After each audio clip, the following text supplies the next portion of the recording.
তোৰ লক্ষণ মই ভাল দেখা নাই তই এইবোৰ কি ভাবি আছ মোক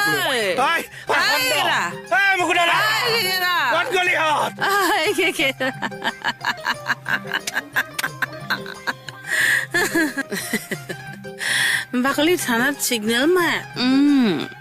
নিজৰ ঘৰৰ পৰাই নিজে পলাবলগীয়া হ'ল বেলেগ পাৰ্টি খালো ৰহি আৰু হেলমেট নিচা অকমান নলগা নহয়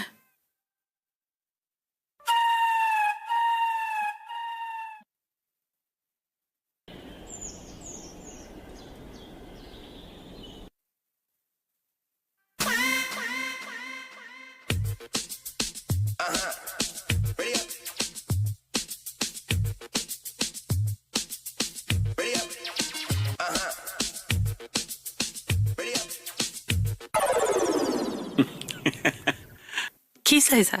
আপোনাক এনেকে দেখি পেলাই কিবা বেলেগ এটা ফিল আহি গ'ল মোৰ যেনে এই যে ক্ৰিকেট টেষ্ট মেচ তেনেকুৱা কিবা ফিল এটা আহি গৈছে কিয় বা কিয় মানে আপুনি যদি এইযোৰ কাপোৰৰ ওপৰত ধুনীয়াকে ধৰক ক'লা ব্লেজাৰ এটা পিন্ধি দিলে মূৰৰ ওপৰত যদি ৰাউণ্ড কেপ এটা লগাই দিয়ে আপুনি ক্ৰিকেট টেষ্ট মেচৰ গোটেই এম্পায়াৰটোৱে হৈ পৰিব আৰু মই আকৌ ফুটবলৰ ডিফেন্সে খেলো ফুটবল হোৱা মই প্ৰেক্টিচ এটা কৰো প্ৰভু ইনে কৈছো ধেমালি কৰিছো